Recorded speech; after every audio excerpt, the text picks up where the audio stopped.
হে hello everyone, আমি সুস্মিতা। আমার নতুন একটি মিনি ব্লগে আপনাদের সকলকে জানাই অনেক স্বাগত। তো কেমন আছেন আপনারা সবাই? আশা করছি খুব ভালো আছেন। আজ সন্ধ্যাবেলায় আমি বেরিয়েছিলাম কিছু কেনাকাটি করার জন্য, আর এখন যাচ্ছি আমি বসিরহাট পুরাতন বাজারে। যদিও আমাদের অনেক দিনই বেরোনো হয় না ওর কাজের চাপের জন্য, তো আজ ফাইনালি একটু বেরোলাম, তবুও দরকারে। তো চলো, তো চলে এসেছি দোকানে। আমার কিছু জিনিস নেওয়ার ছিল, সেগুলো নিয়ে নিলাম। এবার যাচ্ছি বাড়ির দিকে। তো তোমাদের তো আজকে একটা কথা বলাই হয়নি, আজ আমাদের একটা নিমন্ত্রণ আছে, রিসেপশন ইনভিটেশন। তো সেটারই প্রস্তুতি চলছে। আমি আলমারি থেকে শাড়ি বের করছি। দেখো, শাড়ি খুঁজতে খুঁজতে তো আমার অবস্থা একেবারে নাজেহাল। কোনটা ছেড়ে যে কোনটা পরি বুঝতেই পারছি না। শেষমেশ একটা পছন্দ করেই ফেললাম। তো চলো, এটাই পরা যাক আজকে। আমি গুছিয়ে নিয়েছি আমার শাড়ি গয়না। চলো তোমাদের সাথে আমার ফাইনাল লুকটা শেয়ার করছি।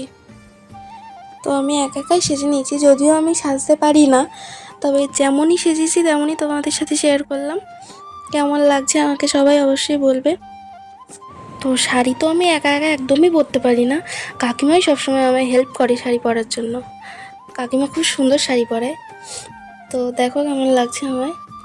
কানের পরে নিলাম। আমি সবসময় ছোটো কানেরই বেশি ভালোবাসি পরতে। নাও, এটা আমার ফাইনাল লুক। কেমন লাগছে সবাই অবশ্যই কমেন্ট করে জানাবে। তো চলো, তো আমি তো রেডি হয়েই গিয়েছি। চলো এবার শাশুড়ি মাকে রেডি করিয়ে দিই। তো প্রথমে শাশুড়ি মায়ের চুলটা বেঁধে দিলাম। তো মা তো কিছুই মাখতে চায় না, তো একটা কম্প্যাক্ট পাউডার দিয়ে আর লিপস্টিক দিয়ে মাকে রেডি করে দিলাম। আমি আর মা তো রেডি হয়ে গেছি, আর ওদিকে ও রেডি হচ্ছে। আমার আর মায়ের ফাইনাল লুক এটাই। তো আমরাও বেরিয়ে পড়লাম। দেখো, রিসেপশন বাড়ির উদ্দেশ্যে। এই যে রিসেপশন বাড়ির গেট, অ্যান্ড ভিতরে ঢুকে দেখি প্রচুর লোক। বিয়েবাড়িটা ছিল আমাদের বাড়ির একদম পাশে, তবুও আমাদের যেতে যেতে 11টা বেজেই গেছে। আমাদের বিয়েবাড়ি মানে 11টা তো বাজবে। তো দেখো, এই হচ্ছে ব্রাইড, আর মা ব্রাইডকে গিফট দিয়ে দিল।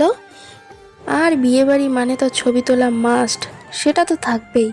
তো আমরা সেটাই করে নিলাম, ছবি তুলে নিলাম সবাই মিলে।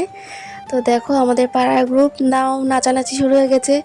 বিয়েবাড়ি মানে তো একটু নাচ হবেই হবে। চলো নাচানাচি করা যাক।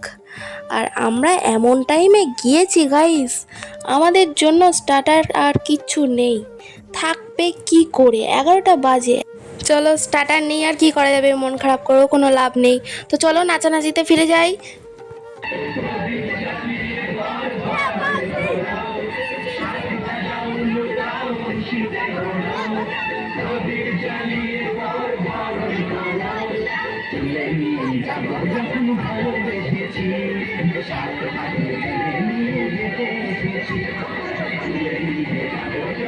তো চলো, অনেক তো নাচানাচি হলো, এবার খাওয়া দাওয়া শুরু করা যাক।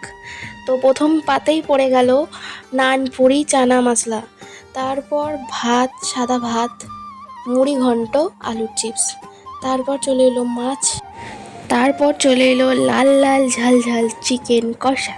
তো চিকেন কষাটা এবার টেস্ট করা যাক। টেস্ট ভালো ছিল মোটামুটি। তারপর চলে এলো শেষ পাতে চাটনি, পাঁপড়, কালাকাঁদ অ্যান্ড রসগোল্লা। তারপর তো আইসক্রিম আর হজমোলা। আইসক্রিম খেতে খেতে আমি এবার বাড়ির দিকে চলে গেলাম। আজ তবে আসি, আবার দেখা হবে নতুন কোনো ভিডিও নিয়ে। বাই।